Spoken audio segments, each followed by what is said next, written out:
One of the most controversial members of Congress, Republican Representative Marjorie Taylor Greene of Georgia, usually draws the ire of Democrats, but now she's speaking out against some in her own party and coming out in favor of what Democrats demand to reopen the government, an extension of enhanced health care subsidies.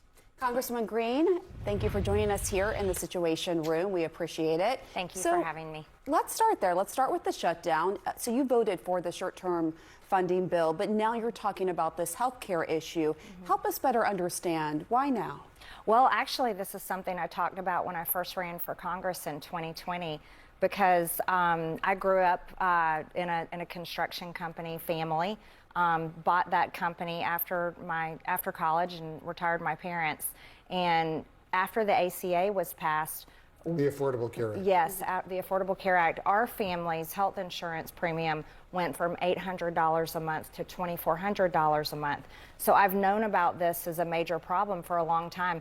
It's not just ACA recipients whose premiums are going to skyrocket very soon. It has been a disaster for many Americans across the board. And cost of living is so high now. Many of my constituents, many of my friends, and even my own children are finding health insurance to be extremely unaffordable and something that they are having to go without. So I think this is an incredibly important issue. I think it is a crisis. I don't think it's something to wear political party team jerseys on. I think it's something that we have to address and fix. And it's very personal for you. Very personal. It's affected my own life. And the Affordable Care Act was passed in 2010. So we're 15 years down the road, and the industry has changed drastically. Many companies dropped out of the market. We've seen doctors stop having their own practices and become hospital employees. We now have to import doctors because we don't have enough. Healthcare has drastically changed, and I'm one of those that gets real tired of political drama when it's not actually solving a problem. And this is such a crisis that I'm willing to say, okay, everyone, we have to do something about this. It shouldn't be something that we dangle the American people or military pay or all of these things. We shouldn't be dangling them back and forth. We have to fix it.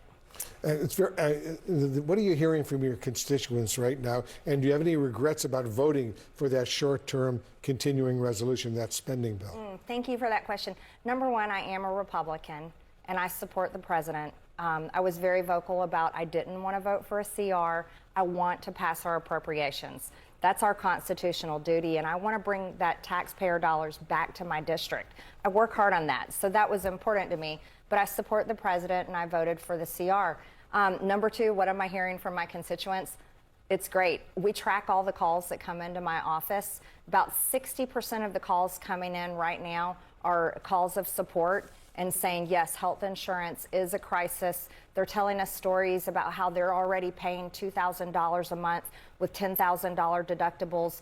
I'm getting phone calls from people that are saying if the ACA tax credits expire, they aren't going to be able to have health insurance. They're going to have to drop it. But I'm hearing from people on both sides, people already on the ACA and people that are already getting crushed by high health insurance premiums. I want to ask you about this new Washington Post poll. It shows that 47% of Americans believe that President Trump and the Republicans are mainly responsible for the shutdown. You see it here on the screen, compared to just 30% of Americans who blame Democrats. Of course, Republicans are the ones with the power. Do you agree with Americans in that poll that see the shutdown as your party's fault? You know what? I don't think the shutdown is popular for either side.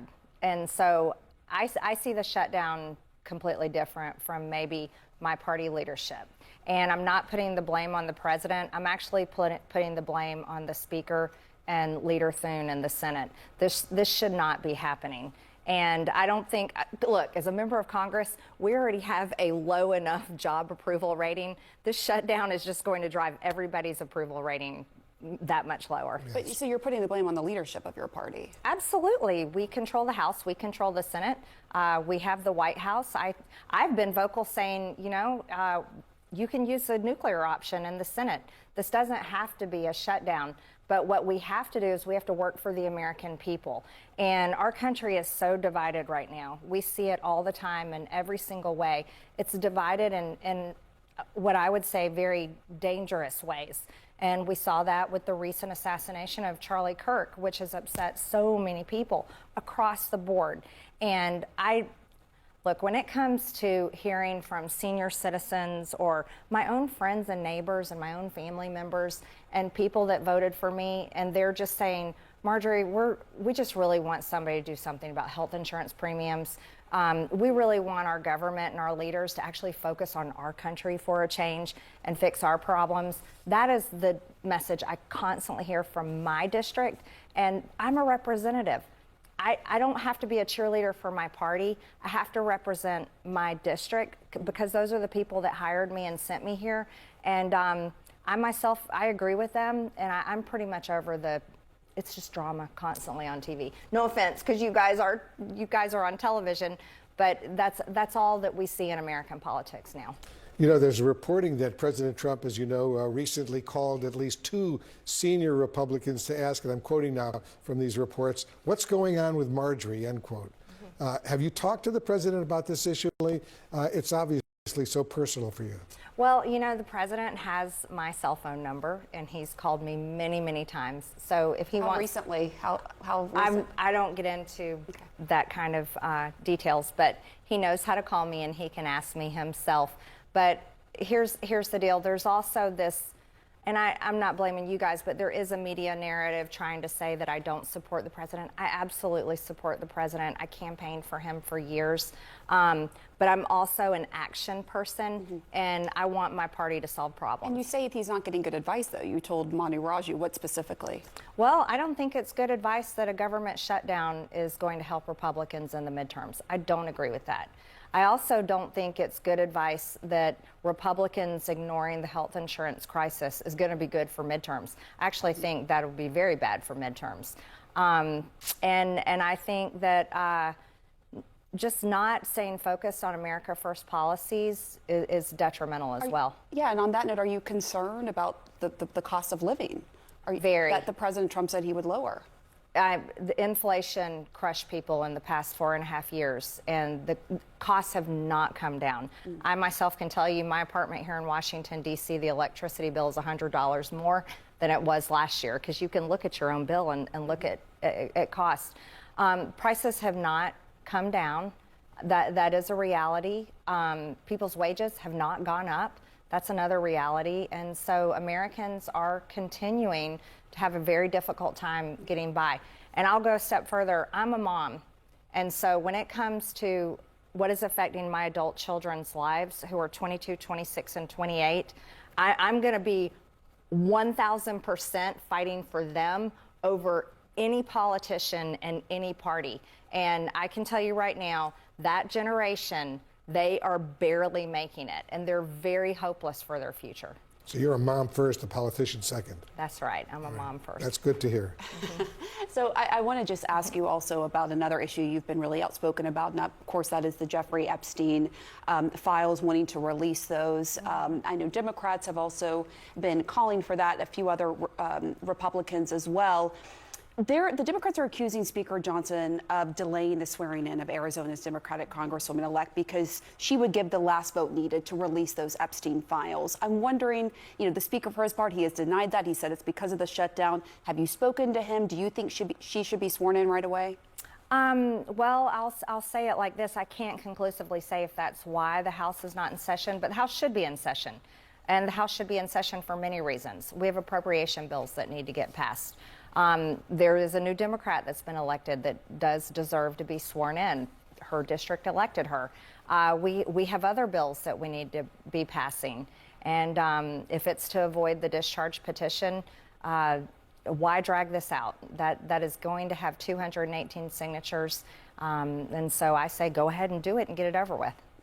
You know, the big news that we're all following right now is obviously the ceasefire deal between Israel and Hamas and Gaza, and the hostage deal that all the remaining Israeli hostages, dead and alive, will be allowed to go back to Israel. President Trump says he might be going to the region as early as this Friday. He wants to be there when this historic moment unfolds. He wants to witness this, talk to his aides, talk to the Israelis, talk to the Palestinians as well. Do you have any concerns at all that this deal could still, God forbid, fall apart? I don't know. I certainly applaud the president. This has been one of the issues that I've campaigned on and talked about constantly. I'm very much against America's involvement in foreign wars. And the president has worked very hard on this. However, we have to see Israel and Hamas, both sides, truly cement this agreement. But I certainly hope for all involved that this definitely is a peace deal that will remain. We all hope that, yeah. And on July 28th, you talked about that. You said, quote, it's the most truthful and easiest thing to say that October 7th in Israel was horrific and that all hostages must be returned. But so is the genocide, humanitarian crisis, and starvation happening in Gaza. On that note, when it comes to the genocide, I mean, do you believe that Israeli Prime Minister Benjamin Netanyahu is a war criminal? I don't know if I can accuse him of being a war criminal. However, well, let's just say both issues are bad. That's why I said that. What happened on October 7th is absolutely horrific. And of course, our hearts go out to those families and those hostages that remain. But at the same time, the relentless bombing of the Palestinian people, and many of them have been just innocent people. They're not Hamas. They're literally women and children, and you can't unsee the amount of pictures and videos of children that have been blown to pieces and are they're finding them dead in the rubble. That isn't, those aren't actors. That isn't fake war propaganda. It's very real, and I think that is equally horrific. I just really, I want to see an end to it, and I think most Americans do. And I mean, with President Trump's involvement, it looks like, you know, this first phase, a ceasefire, it's happening. We're monitoring all of that closely. Of course, it's very tenuous. I want to ask you about something else that Ted Cruz responded to. So you recently suggested on X that a, quote, foreign government or powerful people may try to kill you. Republican Senator Ted Cruz of Texas shared that post of yours on X, writing, quote, why do crazy people keep thinking the Jews are trying to kill them? What do you say to Cruz, and what did you mean by that? Well, first, that was an extremely ridiculous thing for Ted Cruz to say. I never said Jewish people. I'm not anti-Semitic. I don't hate any people group for their identity or who they are. So that was unbelievably low for a sitting U.S. senator to say that. But what I'm talking about is very real. I have a tremendous amount of death threats. It's documented. I have some of the highest amount of death threats as a sitting member in the House of Representatives. And when you speak about certain issues, we can watch the calls and the emails and the messages. They increase and the threats increase. And so when I say I am seriously concerned for my life, and I say if something ever happens to me, I really mean it. It's okay for me to say that. This is the time that we're living in where we're seeing political violence, and I'm totally against it completely in every which way. But when I say something like that, and to have another Republican of my own party insult me and insinuate I'm saying something I never said is absolutely unacceptable. Right, and I know a lot of members of Congress are getting threats, Absolutely. Which is, you know, we can't tolerate that. But when you say the foreign government or powerful people, who specifically were you alluding to there? I'm saying anyone, any foreign government, any people of power. I'm talking about the Epstein list. This has been the most, I don't understand why. I genuinely do not understand why there's been any effort to hide this and prevent it from coming out, but because of the efforts for years now to hide it and prevent it from coming out, it certainly makes you feel afraid when you're one of the ones truly on the front lines pushing it to come out. I also serve on the Oversight Committee, and we're leading that investigation there, so I'm involved on both fronts. The Oversight Committee investigation, as well as my signatures on the discharge petition. And you don't think Oversight's doing enough then on that? Actually, to tell you the truth, the Oversight investigation has the power to go much further than Thomas Massie and Ro Khanna's resolution. But they're not doing that. Why do you think that is, in your view? Actually, well, number one, there's a government shutdown and the House is not in session, so nothing is happening. But actually, the Oversight Committee has subpoenaed a lot more information than Thomas Massie's resolution specifically calls for. But here's my stance. I'll work on this involves women who were raped. Women at 14 years old who were raped. And they say there's more people involved.